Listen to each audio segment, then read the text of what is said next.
After my father's funeral, my mother immediately started talking to me. I'm going to take all of Dad's $1,984,000 inheritance. But now that caregiving is over, you're useless to me. Haha, please leave right now. Here she comes. But to say such a thing right after the funeral, she's really hopeless. However, I've already planned for everything after Dad's passing. I said this with a big smile on my face. Thank you. I've been waiting for this. My name is Susan, and I'm currently 28 years old. I'm living in my parents' house with my father and mother. My father ran a company and was always busy working. But he loved me dearly, always came home at night to have dinner with me, and attended my school events no matter how busy he was. That's why I loved my kind-hearted father so much. On the other hand, I had a hard time with my mother. She was always at home, but didn't show much affection towards me. Since when I was young, my paternal grandparents, meaning my father's parents, also lived with us. We lived together in the same house. My mother always said she was fed up with living together with them. Of course, she said this only when my father or grandparents weren't around. My mother was really scary at times like these. My mother always seemed to be getting petty comments from my grandmother, and as if to relieve her pent-up stress, she would hurl heartless words at me. Why are you a girl? I went through all the trouble of giving birth, and for what? Apparently, my grandmother had been very strict about giving birth to a boy to succeed the family, and my mother was disappointed when a girl, was born. My grandmother was always kind to me, at least on the surface, so I never imagined she would say such things to my mother. I tried hard to win my mother's approval in various ways. Of course, I worked hard in my studies and achieved good grades, and I even won a swimming competition. But it was always my father who praised me a lot, while my mother never complimented me. Instead, her unkind words towards me became more and more hurtful. You're so ugly because you resemble your father. I can't believe you're my child. My mother was objectively beautiful and gorgeous. I heard that she used to work as a model, and my father approached my mother so hard that they tied the knot. My mother thought marrying my father, a wealthy businessman, would solve all her problems, but she didn't realize that money couldn't buy happiness or love. A businessman who was also wealthy would have allowed her to live a comfortable life. However, she became frustrated when she had to live with his parents right after their marriage. My mother, however, never demeaned me in front of my father or grandparents, always behaving quietly. Even as a child, I learned that there are deceitful adults like her in the world. When I was 14, my grandmother passed away, and the following year, my grandfather also died of illness. After that, there was no one left to restrain my mother. My mother's behavior worsened, and she started partying every day, indulging in luxury with my father's money, neglecting housework and living as if I didn't exist.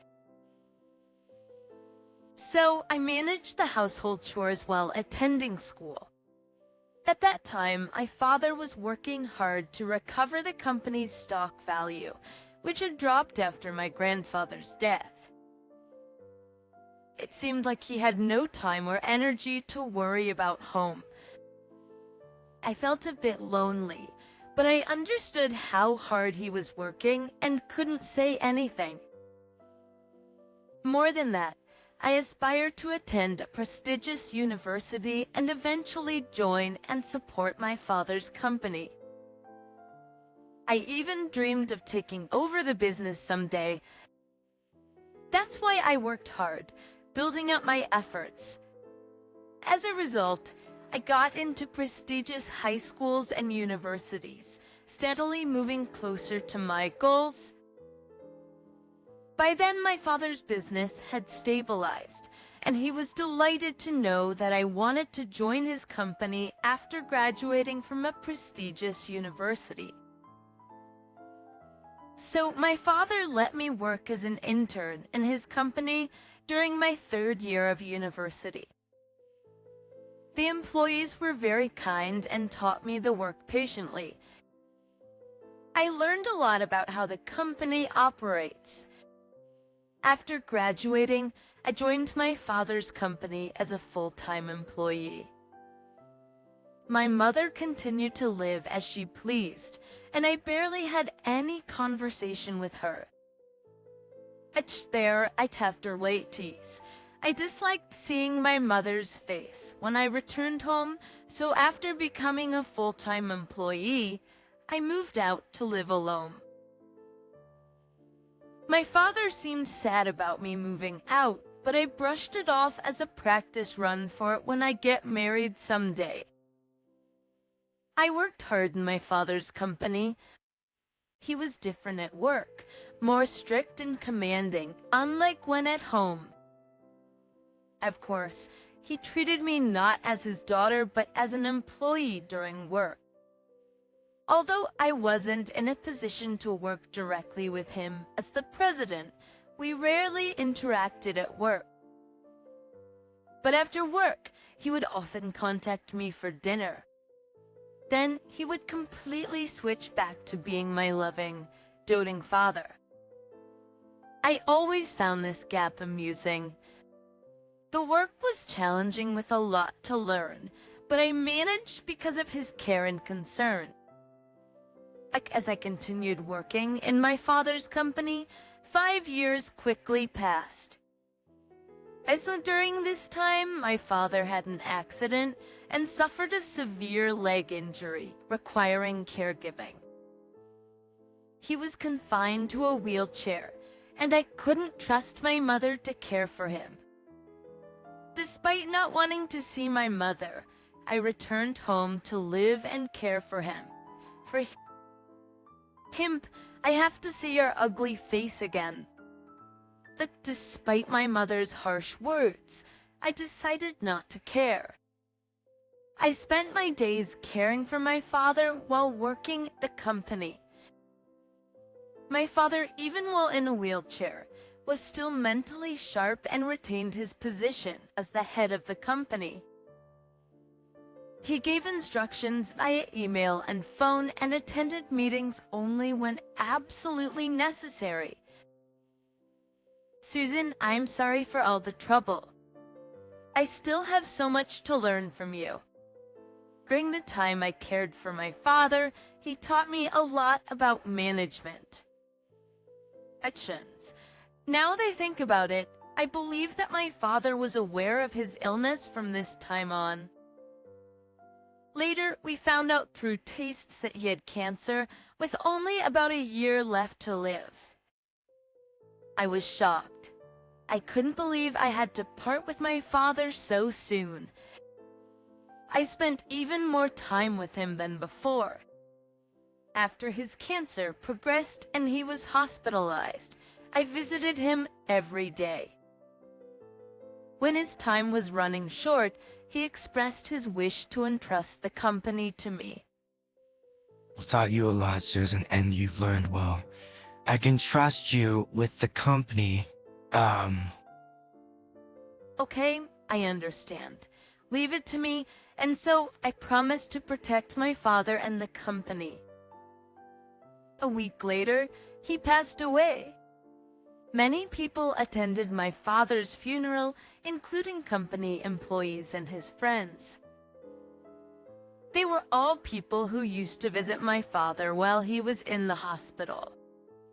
Incidentally, my mother never visited him once. It seems she didn't care about my father at all. I was so appalled that I thought it a waste of time to even confront her.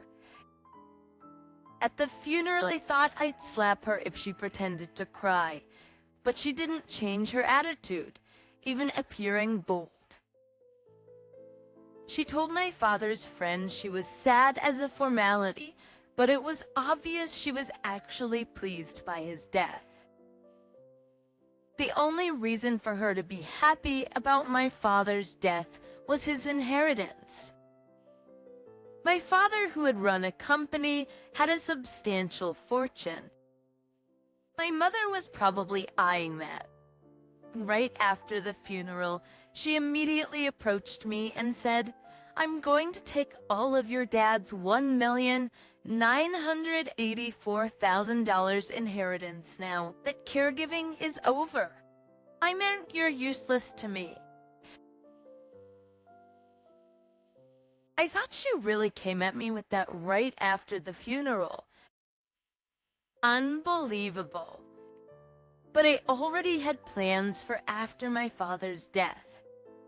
I said with a big smile, "Thank you. I've been waiting for this."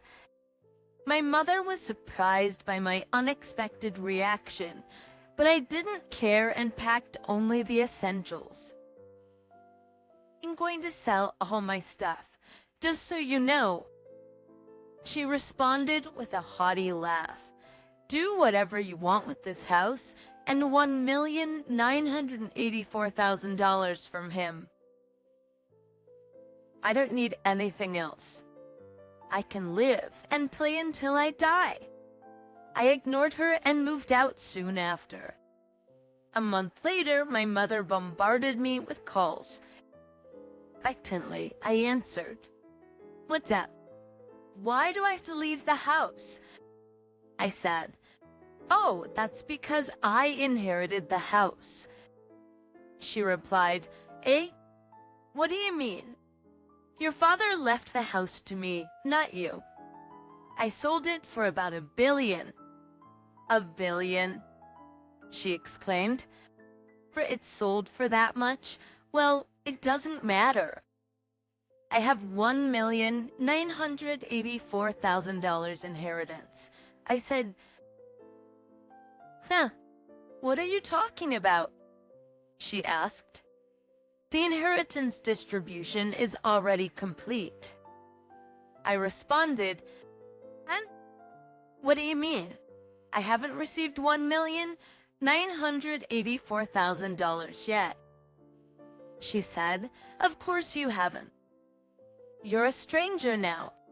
I asked, "Forgot? Remember when you fought with Dad and thrust the divorce papers at him? Even though you didn't divorce then, Dad kept those papers for any future eventuality. And before he died, he divorced you with those papers. So you won't get a single dollar of the inheritance." I said, "What?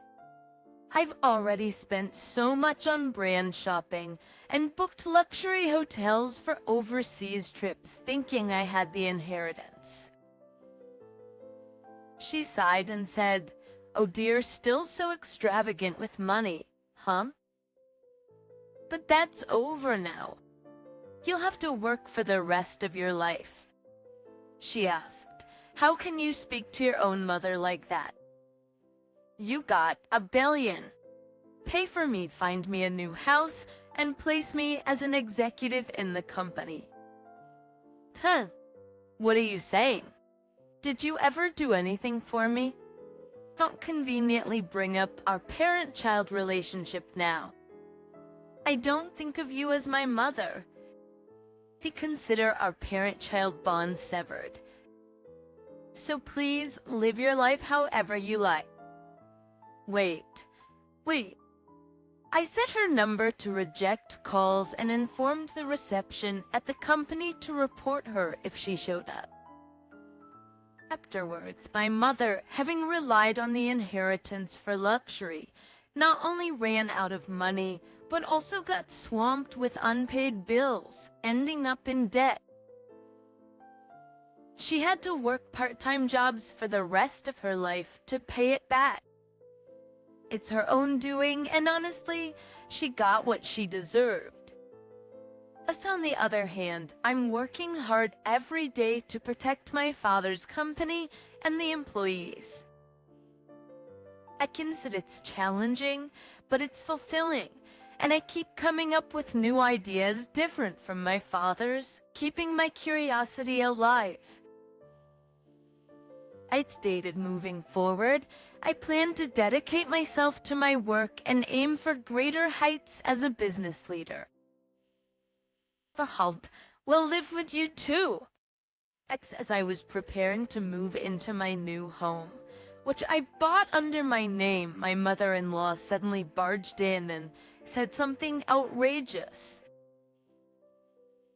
I had endured endless harassment from her, and whenever I visited my in-laws' house, I was made to work like a horse. My father-in-law, while not doing anything himself, never stopped her and seemed to be riding along with her behavior. Probably they intended to live with me and make me do all the work.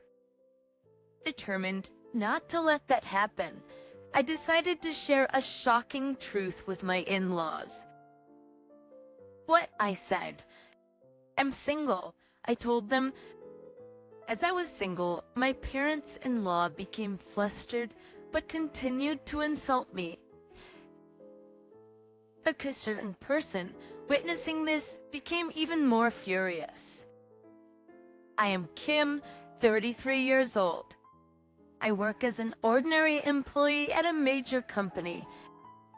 My husband also works at the same company, and we have been married for 2 years. As we met at a company drinking party, and it seems he fell in love with me at first sight. He asked around the company to find out which department I belonged to, and then approached me vigorously. At first I thought, what's with this guy? I didn't, but seeing him come to meet me every day and invite me to meals, I thought it might be safe and fun to be with someone who pursues one so persistently. So I accepted his proposal. After about 2 years of dating, we had a successful marriage. We were supposed to have started a happy married life. Life with my husband was going very well. Since we both worked at the same company, it was easy to coordinate schedules, and we managed to share household chores efficiently. We went on trips to distant places on dates. I think it was good to marry him, except for one thing. That is his parents. When I went to greet them before the marriage, they were very kind and seemed like nice in-laws. I thought we could build a good relationship with them. But once the lid was opened, they turned out to be terrible people. It was sometime after we got married, on a day when my husband and I coincidentally had a day off together, we planned to relax at home. Doorbell rings. Who could that be? There were no visitors scheduled for the day, nor were there any packages to be delivered. So I wondered who it could be. Then my husband said, "I'll get it." He went to the entrance as if he knew who it was. "Oh, this apartment is quite spacious, but there are many steps. It's hard because my legs are bad. Oh dear Kim, you're so sloppy wearing a tracksuit on your day off. Don't show my son such an embarrassing sight." The people who came into the living room with my husband were his parents. They sat down on the sofa without saying anything. As you can see, my in-laws are the worst. Making sarcastic remarks and acting as if they deserve to be respected. My father-in-law doesn't directly harm me, but he goes along with my mother-in-law. Why did you invite them on our day off? We were supposed to relax together today. I'm sorry. Mom and Dad insisted, and I couldn't refuse. That's fine, but why didn't you tell me? I had been harassed by my mother-in-law many times before. I consulted with my husband about it. So he knew that I wasn't getting along well with my in-laws. However, since he is an only child and feels he must be filial, he hasn't cautioned them. Really, can't modern brides even serve a cup of coffee? While my husband and I were whispering to each other, my mother-in-law loudly and indirectly demanded coffee. Despite our confusion at their sudden visit, they are shameless people. Sorry, I'll get it ready right away. Normally, you should have this prepared before we arrive. Next episodes, ignoring my mother-in-law's sarcasm, I hurriedly started preparing the coffee in the kitchen. My in-laws ended up staying at my house until the evening. As a result, I had to prepare lunch for them too. My day off was completely ruined, but this isn't the only unpleasant episode with my in-laws. It happened one day. Hey Kim, what? Mom is planning to have a party this weekend with neighbors and relatives, and she wants us to come too. Honestly, I didn't want to go. I knew I would be made to help out and be overworked. But I also knew that if I didn't go, I would hear sarcastic remarks later. So I decided it was better to help than to be criticized and reluctantly agreed to participate. I thought my husband should have declined, but I didn't say anything since it would be pointless. Then on the party day, we were called earlier than the start time. Excuse us for interrupting. You're late. It's common sense to arrive 20 minutes early. Come on, Mom, we were held up by traffic. Oh well, that's fine. Paul, you take it easy. Kim, hurry up and get started. My mother-in-law is sweet to my husband but very harsh to me, which infuriates me. As I expected, I had to prepare all the snacks for the tea party by hand. I could make them since I usually cook, but the number she demanded was ridiculously high, so it took a long time. During this time, my mother-in-law did nothing, watch TV. Mother, I finished making the snacks. Really, Kim, you're useless. Wait, it took you too long just to make some snacks. She made such sarcastic remarks even though she had never made snacks herself. It was quite fast, considering the number she requested, but I received no thanks. She intentionally increased the number to harass me, which was very malicious. Meanwhile, my husband and father-in-law were preparing cushions and chairs for the guests, but did not help me at all. I was subjected to sarcastic comments while preparing, but I ignored them because I couldn't bear to take them to heart. Then the party started. My mother-in-law's friends and relatives gathered. For me, this time was hellish. When guests complimented the snacks, my mother-in-law bragged I made them. I'm glad you like them, despite not helping at all. When relatives talked about their daughters-in-law, she said, "Your daughter-in-law is nice. Mine is terrible. She treats me like a slave, which was completely untrue. It was a very uncomfortable time for me. After the party ended, I was naturally made to clean up and was told, while you're at it, clean the room too. I was treated like a maid, holding back tears. I thought, I will never go if she invites me again while cleaning. However, reality was not so kind. That hellish party turned out to be very popular with others and became a regular event. Especially, there were many compliments about the delicious snacks. We're having another party next weekend, so I'm counting on you. Wait, please. I have work that day. I just take the day off. Do you intend to embarrass me? If you don't come, I'll make sure you and my son get divorced. My mother-in-law suddenly called me and demanded I attend the party. And she was relentless even when I said I had work. At that time, I didn't dare to defy my mother-in-law. And I was anxious and scared that I might be forced to divorce my husband. So I reluctantly took time off work to comply with her demands. As a result, I worked like a horse at tea parties. And I started taking time off work frequently to assist with them, making me feel isolated at my workplace. My mental state had long surpassed its limits.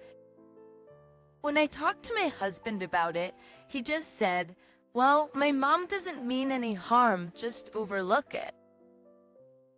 He was no help at all. Actually, I found myself constantly thinking about how to escape this painful life. The answer I came to was, let's get divorced. It was to divorce my husband. I struggled a lot with the decision to divorce. Although I had lost trust in my husband for not helping me, I still loved him. However, I didn't want to continue living a life tormented by my in-laws, especially my mother-in-law. If we divorced, my husband and I would become practically strangers. So I wouldn't need to deal with my in-laws anymore. The issue was whether my husband would agree to the divorce.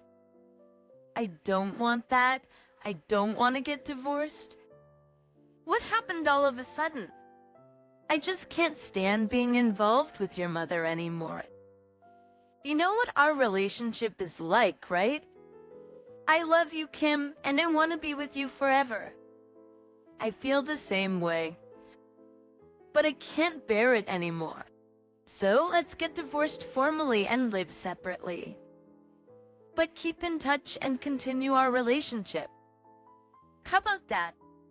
When I suggested this, my husband reluctantly agreed.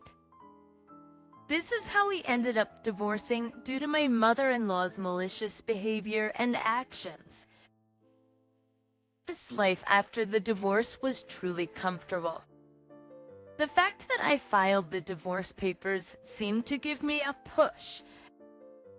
I changed my phone model and number, of people, and moved out of the apartment where my husband still lives and rented a place in another building, so my in-laws couldn't suddenly visit me anymore. Although I was leading a comfortable life without dealing with my in-laws, something was still missing. It was the marital life with my husband. That despite the divorce, we still loved each other and I wasn't satisfied living separately. So I came up with a plan. Section, it was risky and could result in significant losses, but I decided to give it a try. As a preliminary step to my plan, I threw myself into my work like never before. Before the divorce, I often had to take time off due to those hellish parties. But after explaining the situation to my colleagues, I regained their trust by focusing on my work. And finally, I've saved it up. I had managed to save $500,000. Saving money has been a hobby of mine since university, and my dream was to buy my own home with my savings. Finally, the savings I had been accumulating since my student days reached $500,000. But to then up this amount, I could buy a decent house. I immediately contacted my husband to discuss buying a home. A home, but buying a house costs a lot of money. How will you manage that? Don't worry about that. I've saved up enough. How about we go see some model homes on our next day off? Thus, we decided to visit model homes. My husband was surprised that I had saved up so much money, but was very grateful and said, "Thank you for working so hard." I felt glad that I had put so much effort into saving. Right, don't tell your parents about buying the house yet. I'll let them know when the time comes. Got it. If we tell them now, who knows what they'll do? So, while confirming our feelings of reconciliation, we steadily proceeded with the preparations for our dream home. After a while, my husband and I visited various model rooms, imagining our future home. It would be helpful to have a power outlet here. I liked this kitchen layout. And I want a kitchen that opens up to the living room. We discussed planning a home with many personal touches. Considering the future possibility of children, we also took that into account. Finally, the blueprint was completed and construction began. We managed to keep the costs within $500,000 after consulting with the construction company. Our house is going to be built here. It's exciting. So, have you made up your mind about the strategy one mentioned before? But to live happily in our new home, it was necessary to avoid interference from my in-laws. I had told my husband that he either needed to convince his parents to stay away or cut ties with them. Sorry, I still haven't made up my mind. Being an only child, I understand that Mom did terrible things to you, Kim, but I owe them for raising me. And I'm worried about what would happen to them if I left. I couldn't forgive his parents, but I understood my husband's feelings. Well, it's up to you, Paul. The house is in my name, and we're divorced. So you don't have to force yourself to come here, I told him. What decision he would make was left to him. They parted ways that day. But in the meantime, as the house was being built, I continued working hard and slowly prepared for the move. Regardless of the choice my husband made, I was ready to plunge my in-laws into hell. Either way, my strategy seemed likely to work. One day after work, I was making moving preparations when my phone rang with a message. It was from my husband. Not bad. Seeing the message from my husband, I smiled slyly. It seemed like the best possible future was within reach. Eventually, our dream home was completed. It turned out exactly as we had hoped because of our attention to detail. Seeing the finished home, I realized the magnitude of our purchase. But just having the house wasn't enough. The real battle was just beginning. Since I had been preparing to move even before the house was completed, I had all my belongings smoothly transported to the new home by a moving company. After the move, I visited the apartment where I used to live, now solely inhabited by my husband.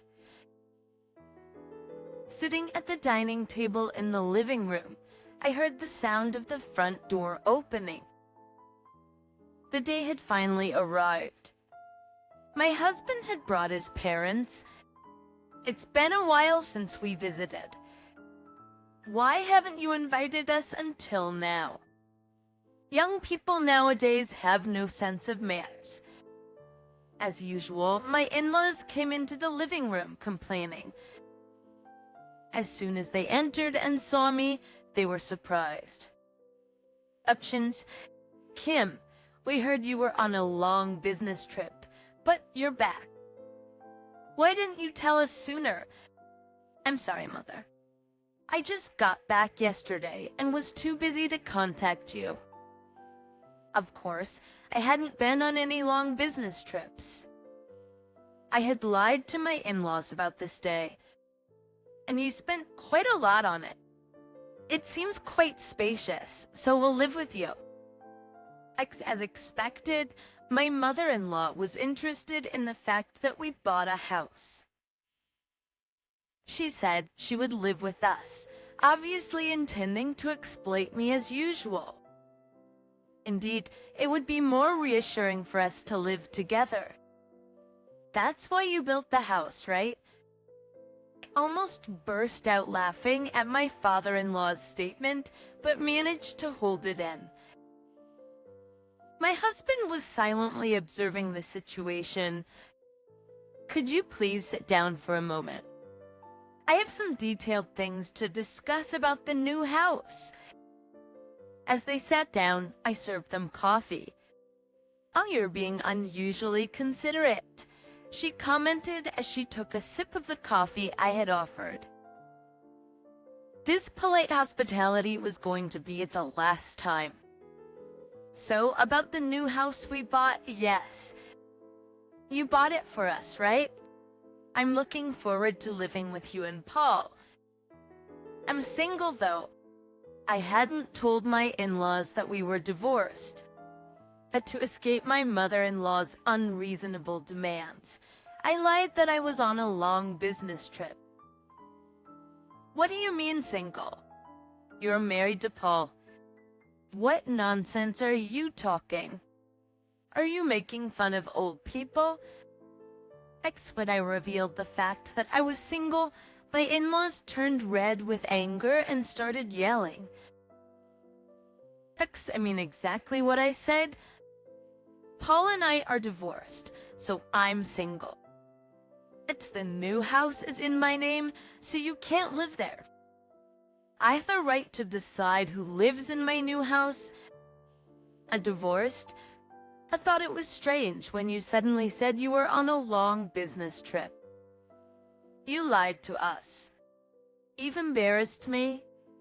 How dare you do whatever you want just because you married into this family? Take responsibility.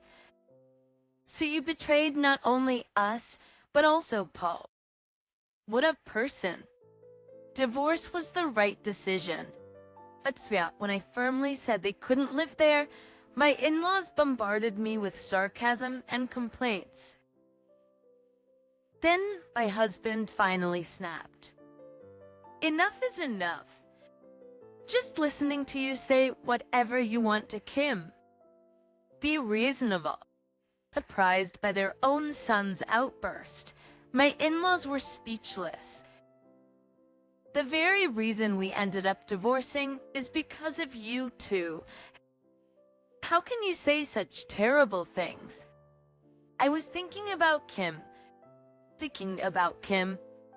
You've been nothing but sarcastic and complaining to her. Forcing her to attend those ridiculous tea parties and using her like a slave. How is any of that considering Kim? Kim is not your convenient maid. She's my precious wife. Because of you two, our life together was ruined. Stop interfering in our relationship. Cut. On the day I was preparing to move, I received a message from my husband. I'm sorry for everything. I've decided to cut ties with my parents. I had thought he didn't love me because he never helped me before. But I almost cried hearing his true feelings now. I'm an only child, and I thought my parents would struggle without me. And I owe them for raising me, so I never said anything. But I've reached my limit. I'm cutting ties with them. Don't come near me and Kim ever again. How can you say that? Is that how you treat your parents? People who hurt my important wife don't deserve to call themselves parents. With that, my husband made his stance clear. Please don't say that. I'll try to have a better relationship with Kim from now on, okay? I didn't trust her words at all. After hearing Paul's words, you can still say that. Well, do you want to hear this too? I opened the voice memo on my smartphone and played certain recordings. They were of my mother-in-law's numerous sarcastic comments towards me over the years. There were a few recordings of my father-in-law as well. Hearing this, my in-laws' faces turned pale. If you try to approach us in the future, I will take this to a lawyer, so please leave now. By the way, this apartment is already canceled, so it's useless to suddenly show up here again. At that, my in-laws trudged out. This marked the end of my long struggle with them. After that, my husband started preparing to move and join me in our new home. As for my in-laws, they became the subject of gossip among the neighbors and relatives. I wondered who had leaked the information, but it turned out to be my husband. He told the participants of the parties and others about what had happened to ensure my in-laws wouldn't act up again. I hadn't thought that far ahead, so I almost wanted to applaud him for his smart move. As for me, I remarried Paul and resubmitted our marriage registration, happily returning to being a married couple.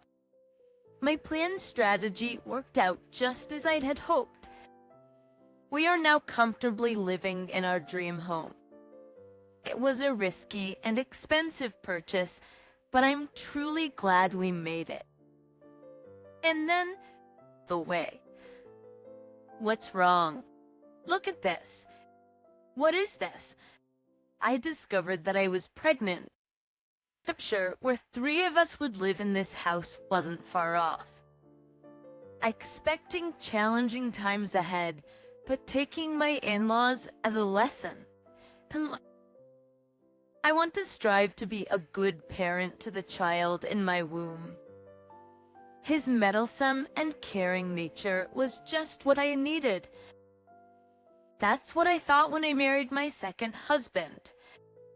Yes, I had been married before, but that husband passed away soon after. I confess, I had decided to carefully save the insurance money from him. Yet my current husband decided on his own to use it to buy a new house for his eldest son's wedding gift. If you don't like it, we can get divorced right now, he insisted forcefully. Of course, I couldn't be content with that as it was my money. However, I felt compelled to go along with what he said. It was an unexpected man who brought light to my situation.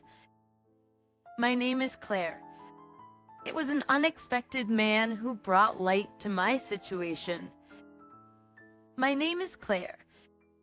I married a man I met at a company that supports language study abroad in my late 20s. My husband was very serious and sincere, a wonderful husband I could rely on. He was 2 years older than me and was already a section chief in his early 30s, with talks of him becoming the next department head. Therefore, I believe his income was quite good at that time. I did not slacken housework while supporting my husband, who was so dedicated to his work. We planned to have children when his work became less demanding. However, just as his busiest period was about to end, an unbelievable tragedy occurred. My beloved husband suddenly collapsed in his office. Ficudalici and must have companies, I had sensed for a while that he was beginning to tire, but my husband would only say, "I'm just busy right now. It will calm down soon. Just hang in there." He insisted it was just fatigue, but perhaps that was just to reassure me. In reality, he had a serious health issue.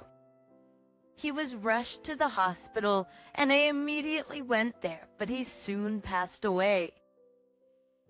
Although we worked in different departments, we always talked a lot at home. It was heartbreaking that he was gone after only 5 years of marriage. Actually, about your personal, I regretted my powerlessness in not noticing his condition and took a few days off work due to the shock. My dedication to housework, which I had been so diligent about, became even more important to me in the wake of his passing. Diligent about it, I became quite sloppy. Things were left carelessly on the table, and even valuables, which should have been stored in a safe, were sometimes left out. Laundry remained unattended and cleaning was neglected unless there was significant dirt. Perhaps this was a reaction to my previous efforts. The insurance money from my husband was $1 million, a testament to his earnings, and that amount came to me. But honestly, I didn't need it. All I wanted was for him to come back to life. That was my only wish. I managed to continue working just to survive, but I felt so listless. I thought that if things stayed this way, I might never meet anyone else again. However, a man who would brighten my life appeared. Jamie, a man from another company I occasionally met through work, was always concerned about me. It was as if he cared so much, asking me every time we met, "What did you eat yesterday?" You need to eat properly. If you'd like, let's go out for some delicious fried pork cutlet rice bowl soon. You need to regain your strength. Tell me when you're free. I want to do it as soon as possible. I must have lost my spirit, but I found his meddlesome kindness so touching. I became attracted to him and eventually confessed my feelings. But Jamie was already divorced with a child. We were both of a certain age, and if we were to date, marriage would be a consideration. Jamie wanted to confirm this with me. He always said his eldest son, Vincent, was the pride and joy I worked hard to raise. Of course, he was someone else's child, but I thought I could love Jamie's child. His son Vincent already had a girlfriend he planned to marry and was living on his own. I suggested meeting Vincent, and we did. Initially, there was hesitation in his eyes, but I think it was just nerves. After that, Vincent and I quickly got comfortable with each other, sharing merry stories. He and his partner shared the same dream of working around the world someday, which I found inspiring. This connection helped me start a relationship with Jamie, and I gradually began to recover emotionally. After about 3 months of dating, we decided to get married. When we started living together, I had somewhat recovered from my sloppiness, but there was still some messiness compared to when I was with my former husband. Jamie didn't seem to mind much. I still left valuables on the table, but he never said anything. I was enjoying a comfortable time, but it didn't last long. My remaining sloppiness eventually led to a serious issue. Jamie's meddling personality continued after our marriage, but at one point it started to become a burden. Jamie never complained about my slight untidiness in housework, but he would sometimes force things on me that I didn't ask for. He would say, "Hey Claire, I bought some sweets today. Eat a lot of them. But you need to have sweets once in a while."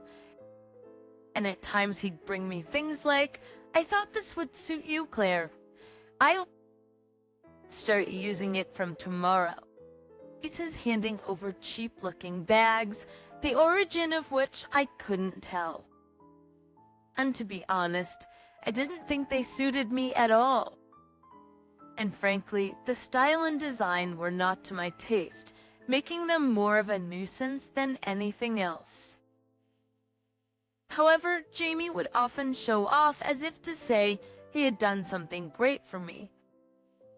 I, who had always happily accepted his meddling, suddenly found myself unable to decline these gestures. But as this continued, I began to accumulate stress, and finally, for the first time, I spoke up. It happened when he bought a set of delicacies. I didn't particularly like insisting, "Claire, you should try these and get into drinking. It'll make life more enjoyable. Alcohol is great. To enjoy it, you need to know these flavors." I responded a bit strongly. "Hey, you don't need to go out of your way for me. I didn't ask for this, you know?" Oh, where was Jam? Why are you suddenly acting so high and mighty? As you appreciate what I've done for you? Show some gratitude. His reaction left me feeling conflicted. I was just expressing my troubles, and yet he accused me of being arrogant. I thought I should clarify that it wasn't like that, but recently Vincent, Jamie's son, had just married his girlfriend. I didn't want to start a fight right after their wedding. Right after such a celebratory event, I reluctantly held back my response. Since then, Jamie stopped buying things for me altogether. Well, it felt odd. I thought maybe he had reflected on his behavior. I started to feel better, hoping we could reconcile. However, on a day off for both of us, Jamie suddenly said something unbelievable. I decided to give Vincent a house as a wedding gift. I couldn't understand what he was talking about. A new house? Do we even have that kind of money? I wondered. But then he laughed and said, "What are you playing dumb for? You have $1 million, don't you?" I know it. I saw the passbook you left on the table. I couldn't believe his words and actions. That's at 1560 premies. Indeed, due to my carelessness, I had left my passbook on the table, which he must have seen. But that money was mine alone to use. What are you talking about? I naturally resisted. But what he said next was unbelievable. My money. Do you know how much I've done for you? I married you thinking of your well-being. You have to give something back, right? After all, it's for my son, Vincent, your son too. So, I'm going to use that money. Furthermore, he had already made arrangements for the new house. The purchase of the new house is already in progress, and I am the owner. The payment decision is almost finalized. And all that's left is to change the account number on the contract. I was at a loss for words, being forced into this situation. But in reality, the insurance money from my former husband is mine, and I should have been able to clearly state that and refuse its use. However, at that moment, my spirit was still weak. I had honestly taken his words about doing things for my benefit to heart. It was an undeniable fact that I had come this far thanks to his personality. But despite all this, I couldn't agree to let him use my late husband's insurance money. My mind was in turmoil when he delivered the final blow. Chief Osnails marry you. If you say you won't let me use the insurance money, then let's get divorced right now, he said with a clear sense of superiority. At that moment, my trust in Jamie began to crumble, but I couldn't fight back. If such a thing had happened, his eldest son, Vincent, and his wife would surely be happy. I had no one on my side. Resigned to the thought that the $1 million was now his, I went to sleep without saying anything. My mental state was in complete darkness. Yet a man brought light into my life the next day. I received a call from a man who helped me break out of my dark state. It might even be said that my way of thinking changed. I made a decision. It's the day after the call. I clearly said to Jamie, "Amy, I'm sorry about yesterday. Could you sign this divorce paper for now?" Etchered and pieces to become, I had written my name on a divorce form I got from the city office and handed it to him. Hey, are you serious? Honestly, he was flustered, but I wanted to divorce him. However, arguing with him wouldn't make him agree to the divorce easily. So I said to him, "Don't worry, I'll leave the passbook here."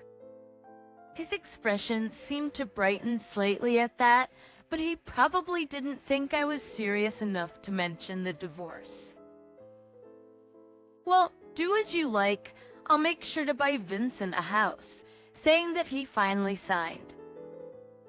I took the divorce papers, started preparing to move out, and left the house the next day. Of course, I immediately submitted the divorce papers, and the divorce was finalized without difficulty. Jamie probably thinks I'll come back soon, and is filled with pride for buying a house for his son Vincent. But that reality will never come to pass. In my heart, I just laughed at Jamie's ignorance. Just a week after I left the house, I received a call from a woman.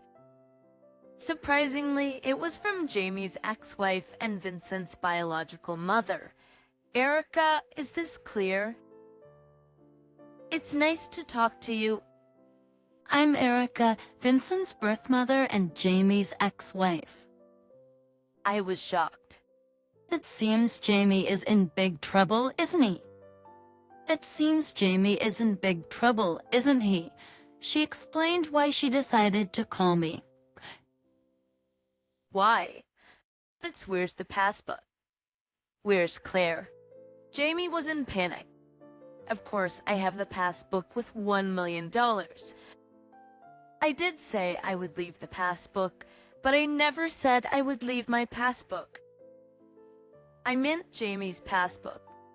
It might be a bit forceful, but I had to do this to separate myself from Jamie and protect my crucial $1 million. Moreover, Vincent and his wife never wanted a new house in the first place. Yes, the man who called me that day was Vincent. He said, "My dad decided to buy a house even though we never asked." It's always been like that. He does things without asking and then forces me to be grateful. And then he expects something in return. But Claire, or should I say Mom, did you experience the same? He opened up to me with his true feelings. According to him, the reason why Jamie got custody was simply that his wife at the time lacked financial resources. Jamie had told her to focus on housework while he earned money. But it was too overbearing and uncomfortable, just like with me. That's why she decided to divorce him. Vincent had no choice but to go with Jamie, but he always viewed his father in that light. Vincent had been telling Jamie for a long time that he and his wife wanted to live and work overseas. That, despite their wishes, Jamie tried to stop them by buying a new house. Vincent confessed to me. They were fed up. I remembered something when I heard this. Vincent's hesitant expression when we first met wasn't just nerves. He was worried about me. Anyway, I had my reasons for wanting to go overseas. I had been curious about various foreign cultures due to my job, but more than anything, I wanted to get away from Jamie. He wouldn't be satisfied with the passbook situation. Though I'm not at fault, Jamie might come after me if I stayed in the US. So going overseas was the best option to ensure he couldn't find or contact me. Next, now Vincent and his wife and I are in Argentina. I explained the situation to my workplace.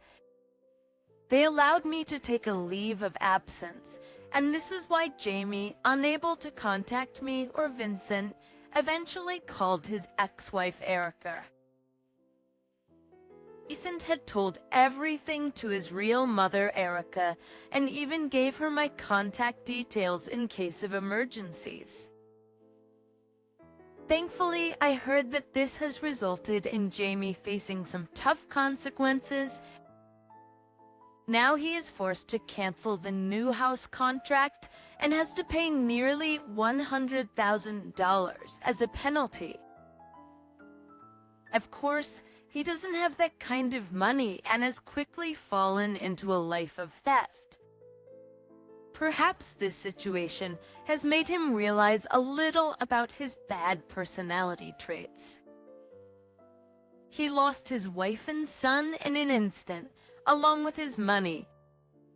Moreover, it seems he tried to seek advice from his colleagues at work, but his personality was already considered annoying within the company. Well, it's a good lesson for him. They mocked him and nobody offered to help him, maybe because of his excessive self-centeredness and not understanding other people's feelings. Epstein, now he is leading a lonely life, increasing his part-time jobs and working from morning to night to pay off his debt. As for me, I can speak Spanish due to my job, and I'm thoroughly enjoying life in Argentina. Of course, I have my savings, but I also have the estate from my first husband. I plan to keep the insurance money safe, and I don't seek luxury anyway. Sometimes I enjoy meals out with Vincent and his wife, getting some fun and excitement in my life.